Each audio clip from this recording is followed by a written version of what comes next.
She left a note on a park bench. What happened next touched a whole town. Someone left a note on a park bench. And it wasn't just any note. What it said would set off a chain of events no one in that town could have predicted. Before we begin, make sure to subscribe if you love meaningful stories, and let me know in the comments where you're watching from. I really enjoy seeing where these stories travel. Henry Wallace had a quiet routine. Every afternoon, around 4 o'clock, he would walk down Maple Street, cut through the bakery parking lot, and settle onto the same wooden bench near the town's old stone fountain. He brought a thermos of tea and sometimes a crossword. But most days, he just sat. He liked the way the wind moved through the trees. He liked the distant hum of kids playing. It was the only part of his day that still felt peaceful. On a Tuesday in early September, Henry noticed something unusual. A small rock sat on the bench before he could get to it. Underneath it was a piece of paper, folded in half and flapping slightly in the breeze. He looked around. No one else was nearby. He picked it up. It wasn't a flyer or someone's grocery list. It was a note, handwritten in shaky, slanted letters.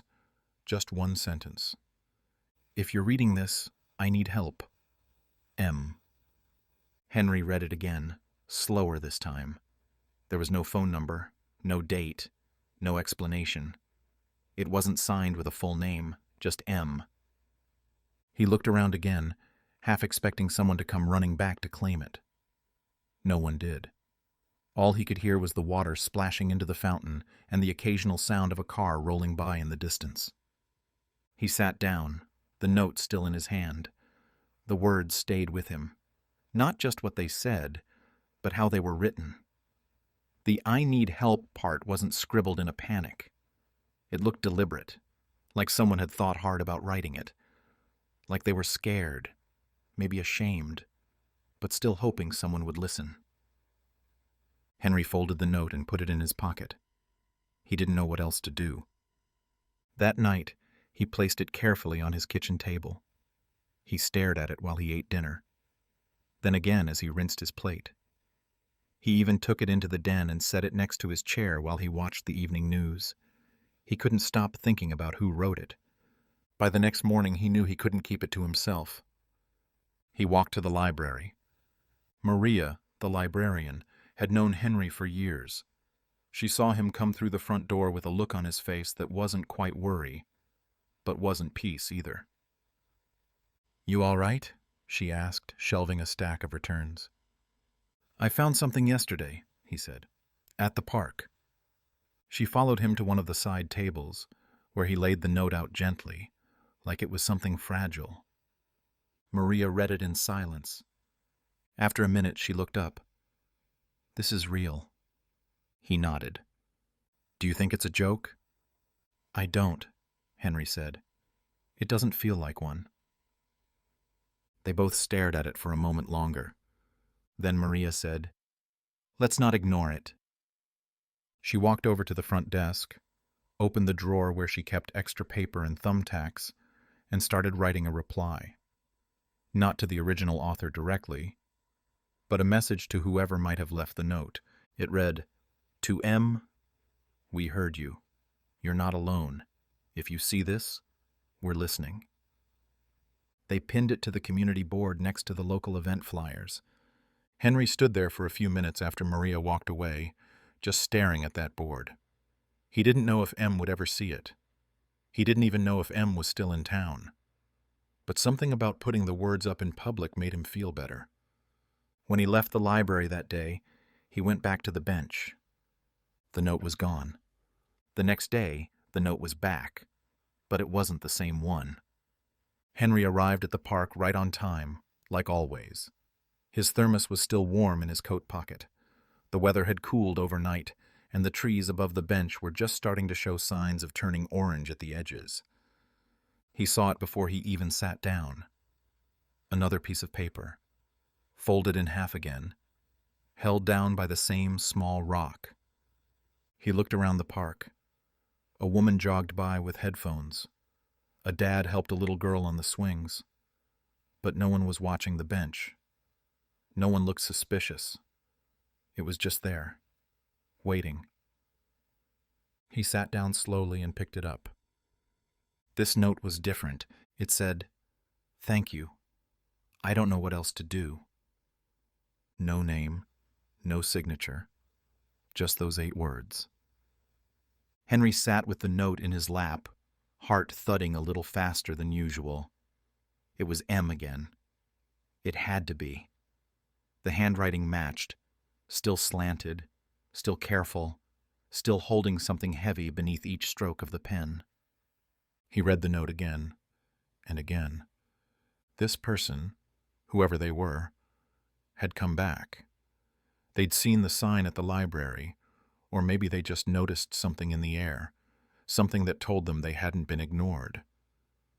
Henry didn't know what to do with that. He wasn't a counselor. He wasn't even good with words most of the time.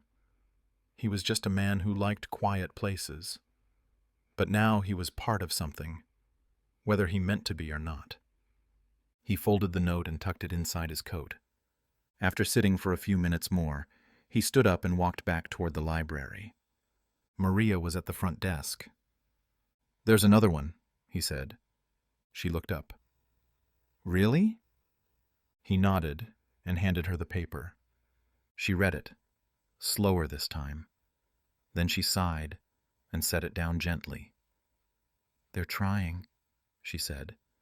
"You can feel it." Maria didn't waste time. She pulled another sheet of paper from the drawer and began writing again. You are not invisible. We don't know you yet, but we care. We're still listening." She handed it to Henry. "Would you put this one up?" He took it and walked over to the bulletin board, pinning it directly beneath the first one. He stood there for a moment, watching the way it fluttered slightly at the corners. A teenager nearby was flipping through a book at one of the tables. He glanced at the board, then at Henry. "Is that for someone?" he asked. Henry hesitated, then nodded. "Yes, someone who needed to be heard." The boy looked at the sign for a moment, then nodded slowly and went back to his book.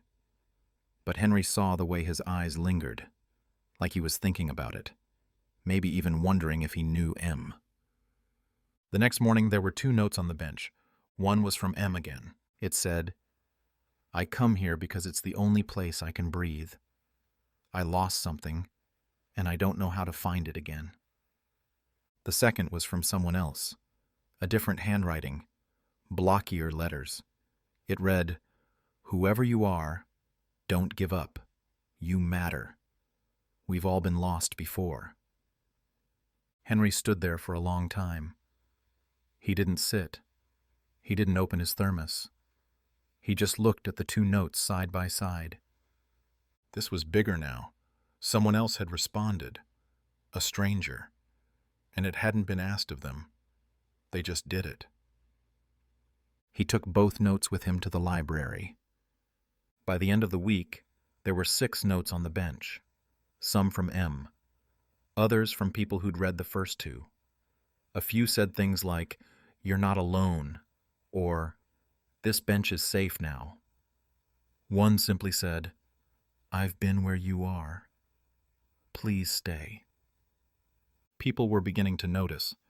Something small had started, but it wasn't small anymore. Maria added a small sign to the library's front desk. "Ask us about the bench." She didn't say more than that, but it was enough. People started asking questions, curious ones at first. Is it a memorial, or was it for someone who passed? But once they saw the notes, their questions shifted. Who wrote this one? Are they okay? Can I write something too? Henry didn't expect any of it. He thought maybe 1 or 2 people would notice, maybe leave a kind word or 2. But within days, the bench started attracting quiet visitors. People who didn't say much. People who lingered. Sometimes they left a note. Sometimes they just read them all and walked away slowly. The bench had become something else. A conversation. A place where people said things they couldn't say out loud. Henry kept walking there every day. His routine hadn't changed, not really, but it felt different now. He wasn't just going for peace and quiet. He was checking in. He felt responsible in a way he hadn't expected.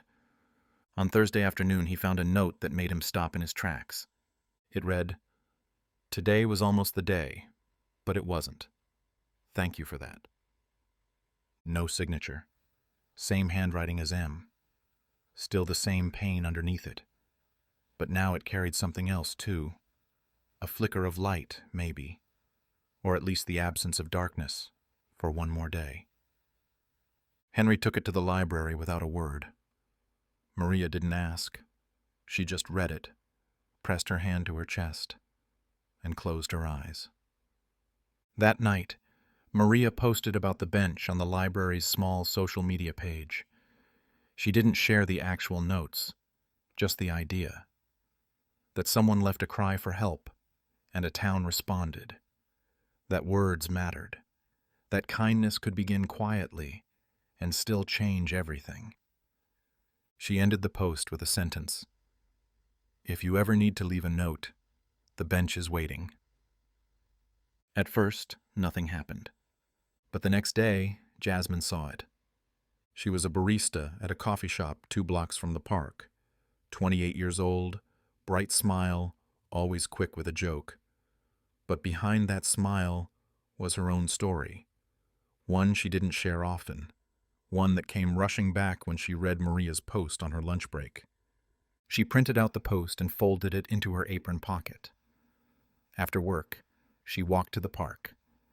It was just after sunset. The bench was empty. She sat down, pulled a small notepad from her purse, and wrote something simple. "I see you. I'm glad you're still here." She placed it on the bench with a fresh flower from the shop's leftover bouquet bucket. Henry found it the next morning. That same day, 2 more notes appeared. One from someone who wrote about losing a parent. Another from someone still battling panic attacks no one else knew about. Neither named M. Neither asked for help. But both were honest. Raw. Real. Maria started saving copies of the notes, just in case the originals blew away or got damaged. She placed them in a binder at the library, marked only as bench letters.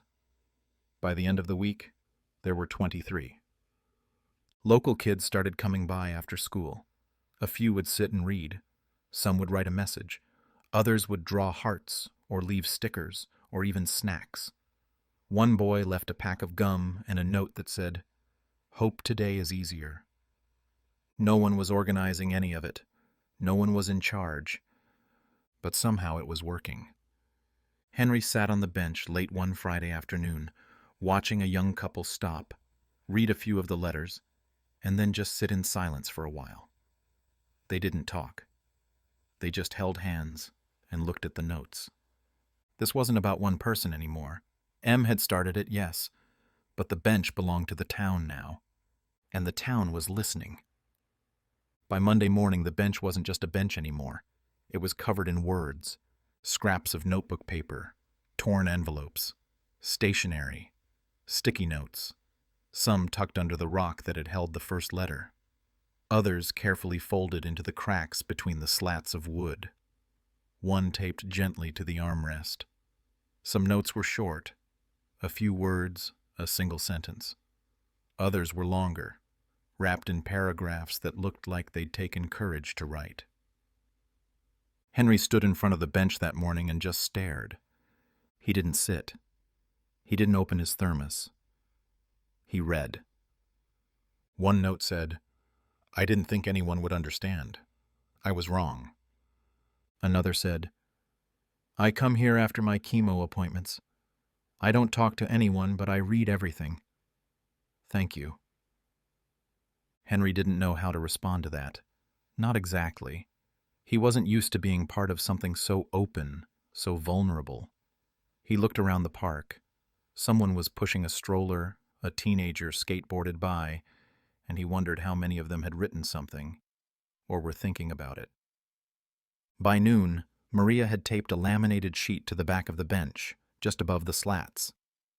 It read, "This bench listens. Leave a note. Read a note. You're not alone." That simple message made it official. By that afternoon, the notes doubled. Some were written in Spanish, a few in shaky cursive that looked like they came from older hands. One said, "I miss my sister every day. It's been 12 years. Another said, "I wanted to disappear. You reminded me that someone would notice." A woman named Evelyn, who worked part-time at the pharmacy, brought by a small box with pens and paper inside. She placed it gently next to the bench and added a note of her own. "Write it down. You never know who needs to hear it." People started calling it the bench. Just that. Like it was a person. Like it had a name. At the library, Maria added a second binder. The first one was already full. Henry watched it all quietly.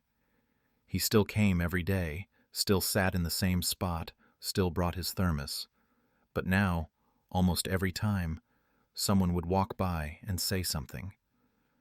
"Thank you for keeping this going. I left a letter last week. My daughter reads them before school." Henry always just nodded. He didn't take credit. He didn't feel like it belonged to him. But part of him felt proud, grateful even, that he'd picked up that first note and hadn't ignored it. One evening, a small group of high school students sat cross-legged in a circle around the bench. They were quiet at first, just reading. But then one girl began to cry. Not loud, just a few tears. Her friend put a hand on her back, and they sat like that until the sun started to dip. No one told them to leave. No one needed to. Jasmine came by again that week, this time with a few other people from the coffee shop. They brought tea and left it on a little tray with a note that read, "Take one if you're having a hard day. No questions asked." The town wasn't trying to solve anything. Not really. They weren't handing out advice or fixing problems. They were just showing up, quietly, consistently, with words, with kindness, with presence. And through it all, M kept writing. Her notes became less shaky, still short, still unsigned, but different. "I'm not crying every morning now. I talked to someone today. It felt good. I'm still here. I'm trying." Every time Henry saw one of her notes, he felt something tighten in his chest. Not fear, not sadness. Something else. Maybe hope.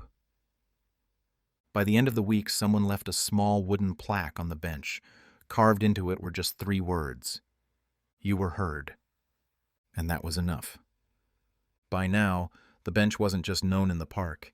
It was being talked about all over town. People mentioned it in line at the grocery store. Kids brought it up at school. The librarian's post had quietly made its way through social media, and even those who didn't usually pay attention to community news started to notice. Everyone knew what it meant when someone said, "Did you see the new note at the bench?" It had become a kind of silent heartbeat, a rhythm of care, one that didn't make noise, but you could feel it if you were close enough. Jasmine returned on her day off, this time with a backpack full of blank cards and pens. She set them on the bench in a small plastic bin with a handwritten sign. "For anyone who wants to leave something, but doesn't have the words yet." Then she sat. Not for long, just 15 minutes. She read a few letters, tucked one into her pocket, and left without saying a word. Later that same day, Henry noticed a new note folded neatly beside the rock. "I walked past this bench for 3 weeks before I stopped. I finally read the notes. I didn't expect to feel anything, but I did." It wasn't signed, but it didn't need to be. Every day, more people stopped by, not always to write. Some just sat in silence. Others took photos, careful not to disturb the letters. A few left behind small gifts, a smooth pebble, a pressed flower, A tiny crocheted heart. No one stole anything. No one vandalized it. It stayed untouched, respected, like everyone understood what it meant now. And still, M kept writing. One of her notes said, "I watched someone else leave a letter today. I almost said hi. Maybe tomorrow." Another said, "I'm still afraid, but now I'm also curious. I didn't think that was possible." Maria printed out that one and taped it next to the reference desk at the library. Underneath, she added a single line. "If you're curious too, we're here." That same week, the bench caught the attention of a reporter from a small local paper. He didn't sensationalize it. He didn't try to dig into M's identity. He just told the truth, that someone had left a note, and a town had answered. His article ended with a quote from Henry, the only person willing to speak on the record. "She didn't leave a name," Henry said. "She didn't need to. We heard her anyway." That quote made its way online and started getting shared. Nothing viral or flashy, just quiet ripples. People from nearby towns came to visit. Some left notes of their own. One woman drove 40 minutes just to sit and read every letter. She left behind a single line on a folded napkin. "My town needs this too." By the following weekend, there were more than 70 notes tucked into, under, and around the bench. Maria added another binder. Jasmine started laminating some of the older letters so the rain wouldn't ruin them. One morning, Henry arrived early and found a young man already sitting there, head in his hands. He didn't cry. He didn't say a word.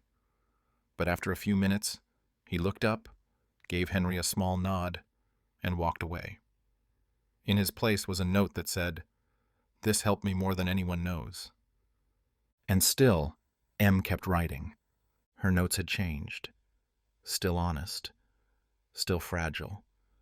But there was something new in them. "I saw the sky today. I mean, really saw it. First time in a long while. I finally told someone, just one person, but I said it. I'm not sure how this happened, but thank you for making it okay to not be okay." Henry read that last one 3 times. Then he folded it carefully and slipped it into his coat pocket.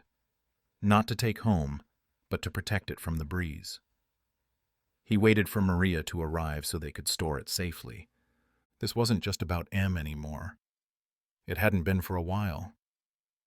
But M's courage had created something. Something no one expected, but everyone needed. And it was still growing. People were starting to ask the question out loud now. "Who is M?" They asked it at the coffee shop, at the library, on benches across town. Some wondered if it was a teenager. Others thought maybe an elderly woman, or a single dad.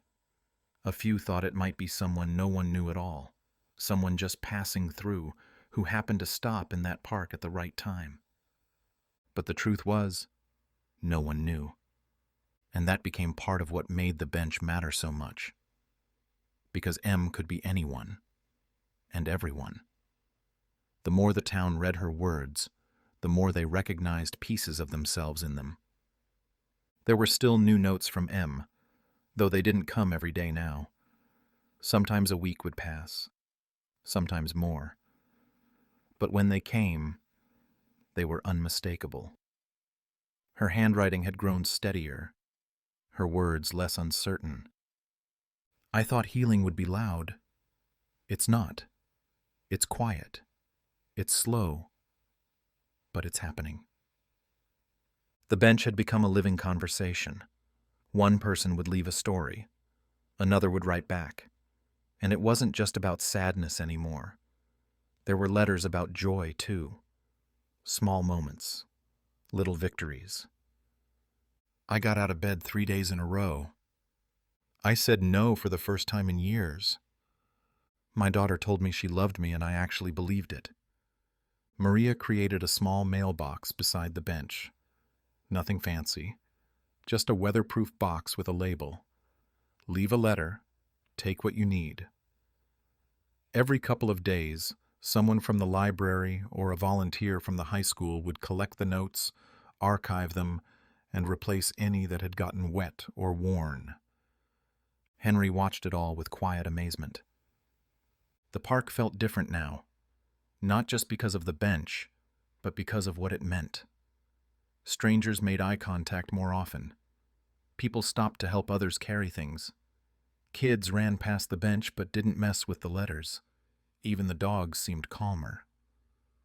One afternoon, a small crowd had gathered near the fountain. A local teacher, Mr. Langston, had brought his middle school class on a walking field trip. He had them sit in a circle around the bench while he read aloud some of the archived letters. Nothing too personal, just the ones that had become public favorites.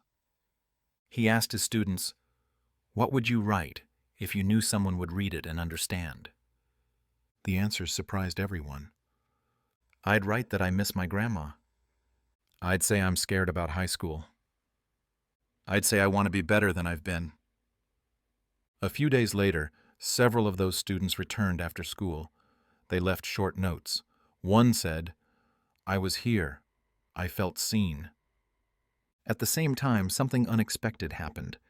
The mayor visited the bench. No big announcement, no speech. Just her, alone, late one morning. She read for nearly an hour.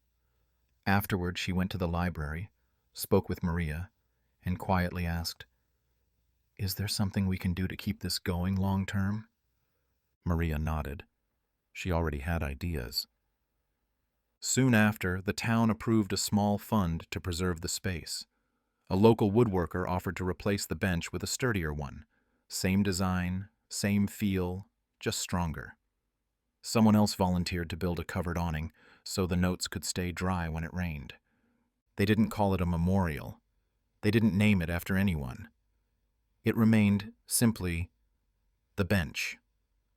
But something in the town had shifted. People noticed it in the small things. A neighbor they hadn't spoken to in years suddenly waved. An old friend reached out with no agenda. A student who usually sat alone joined a club. Nothing big, nothing dramatic, just signs of people choosing to connect, to show up. And still, the question lingered. Who was M? Some wanted to know, others didn't. But most agreed it didn't really matter anymore. Because even if they never found out who she was, she had already done something unforgettable. She had started something worth continuing. It was a Thursday morning when the envelope appeared. Henry found it before anyone else. He arrived early, earlier than usual, just as the sun was starting to pull through the trees. The bench looked the same at first. Scattered notes, a few fresh flowers, a couple of small stones left in a neat row along the backrest. But then he saw it. A thick, cream-colored envelope placed dead center on the seat. It wasn't folded like the usual letters. It wasn't anonymous. On the front, written in the familiar slanted handwriting, were 2 words. "For you." No one's name, just that. Henry hesitated. Then he picked it up. He didn't open it right away. He sat down slowly, envelope in his lap, and looked out toward the fountain. The sound of the water, the birds, the early breeze moving through the trees. It all felt more still than usual.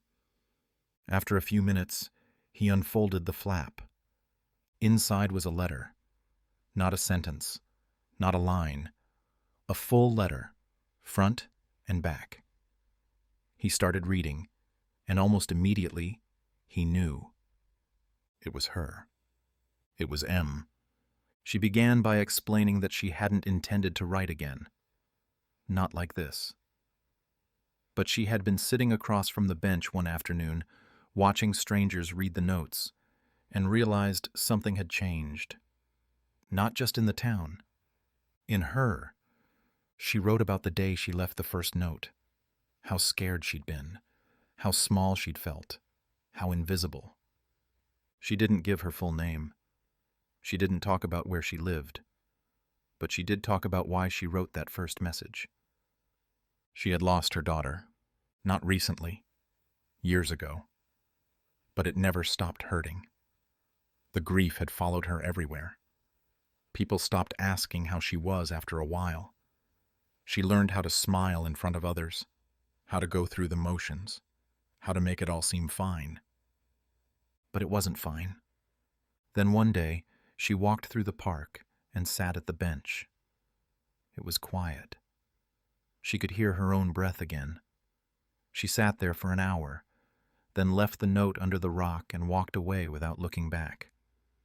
She didn't expect anything. She certainly didn't expect someone to respond. But someone did. And then more people did. In the letter she wrote, "Your answers didn't save me, but they reminded me that I wasn't completely gone." She said the notes made her feel like a person again, that even though she hadn't spoken out loud, her voice had still been heard, that strangers gave her something her own mind hadn't allowed in a long time: space.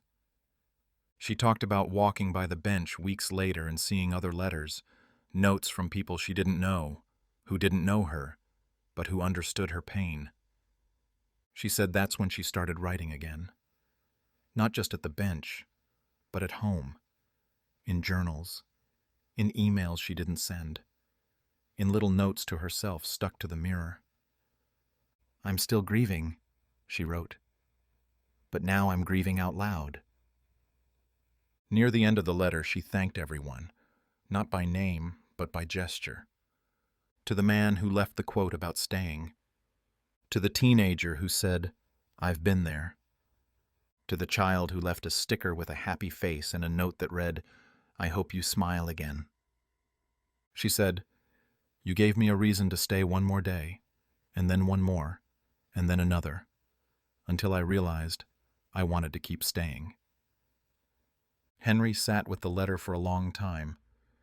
Eventually he stood up, walked straight to the library, and handed it to Maria.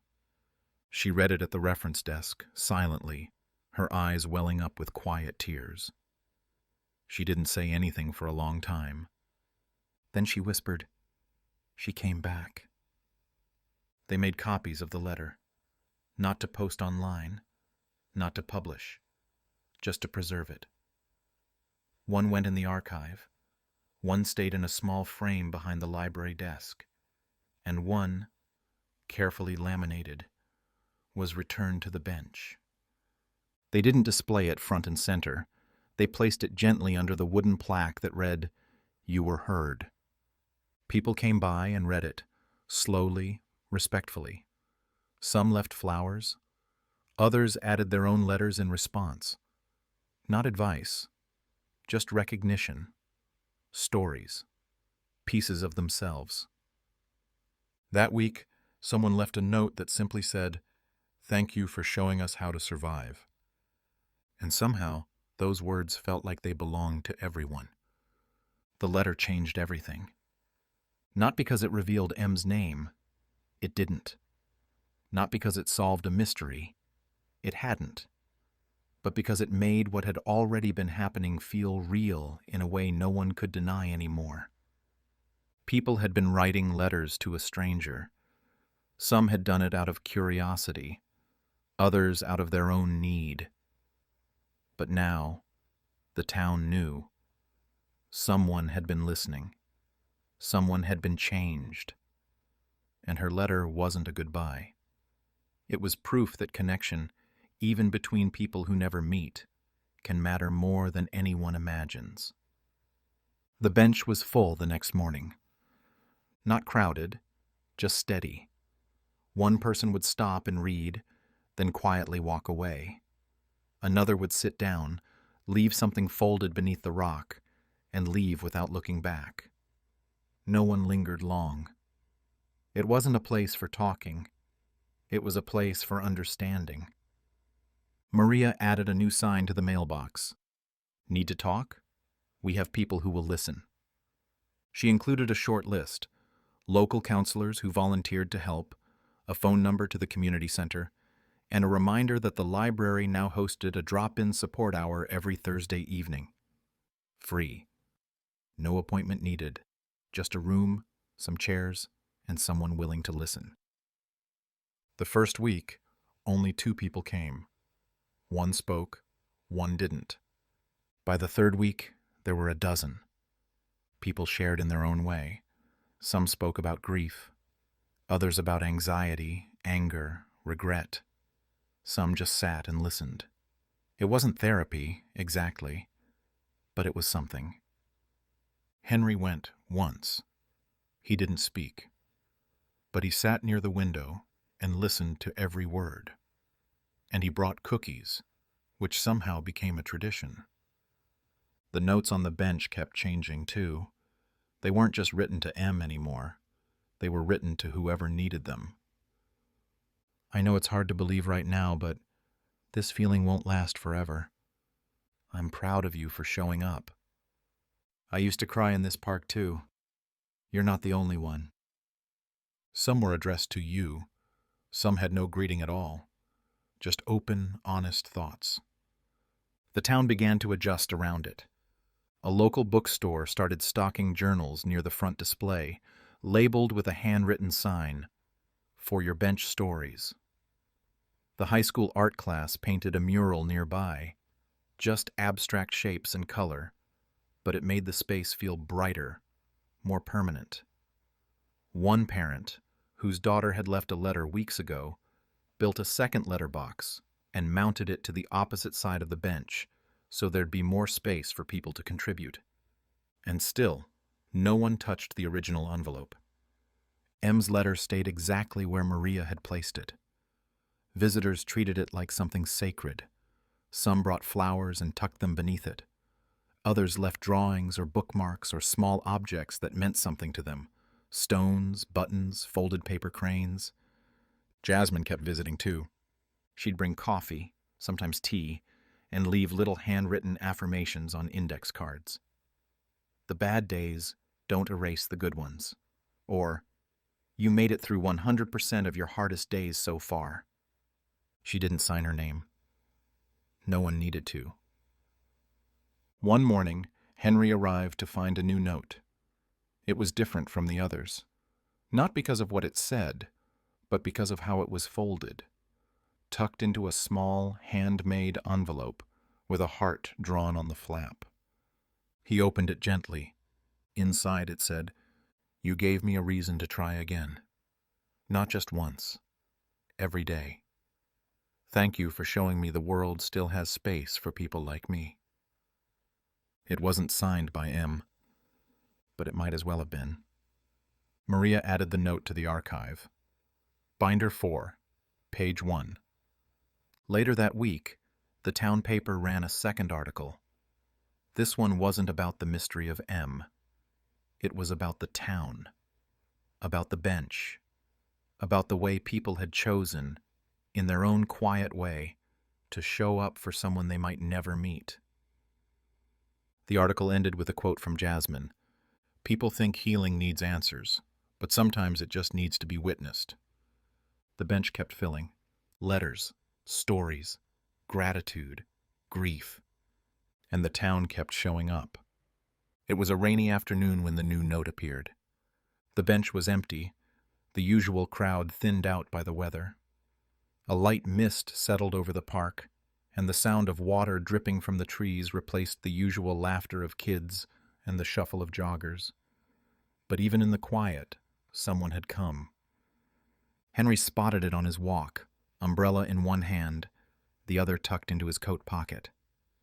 As he approached, he saw it right away. Something small and carefully placed in the center of the bench, protected by a clear plastic sandwich bag. A folded paper, dry, even in the rain. He sat down beside it and opened it carefully. This is what it said. I don't know who started this, but thank you. I didn't plan to come here today. I was just walking. But now I feel like I was supposed to find this bench. I don't want to disappear. Not today. There was no signature, just a tiny heart drawn in the bottom corner. Henry let out a slow breath. He didn't feel shocked, or even surprised. It felt familiar now, this quiet kind of reaching out.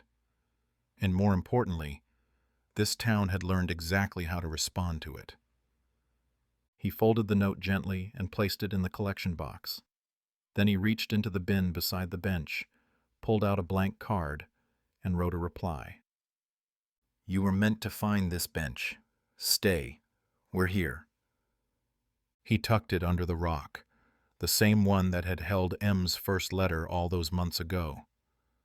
By sunset, 3 more notes had joined it. "You are not invisible. We're glad you came. You matter. You always did." People were paying attention, even in the rain. By the next morning, the weather had cleared, and the bench was full again. A woman brought fresh flowers. A teenager left a copy of their favorite poem. A couple sat side by side and quietly held hands. Maria added a second rainproof box so more notes could be protected when storms came. The city installed a small engraved plaque nearby, not with a dedication, but with a message. "In this place, you are never alone. No names, no dates, just the truth." The library's archive had grown to 5 full binders.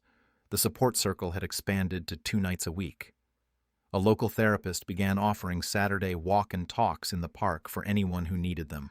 No sign-ups, no cost, just someone to listen. The mural near the bench grew too. Kids from the high school added handprints, each in a different color. No names, no labels, just a silent message that they'd been part of it. Henry kept coming, day after day. He still brought his thermos, still wore the same coat. But now when he sat at the bench, people often joined him. Sometimes they said nothing. Sometimes they shared their stories. Sometimes they simply sat together in silence. One day, a little girl walked up, holding her mother's hand. She looked at Henry, pointed to the bench, and asked, "Is this where people come when they feel sad?" Henry smiled softly and nodded. "Sometimes," he said, "but also when they're trying to feel brave." She thought about that for a moment, then placed a sticker on the bench's wooden slat. It was a star, glittery and gold. "This is for the next person," she said. By then, no one was asking who M was anymore. People still thought about her. They still read her letter. But the bench had become something more than her story. It had become everyone's. New notes still appeared. New hearts still broke. But every time, the town showed up. Not with answers, not with fixes, just with presence, words, understanding. And maybe that's what mattered most. Not that one woman had been saved, but that one voice had reminded an entire town how to care again. And now, when someone reached out, they were no longer met with silence. They were met with a bench full of answers. Thank you for watching. If you enjoy meaningful stories like this, we'd love to have you as a subscriber.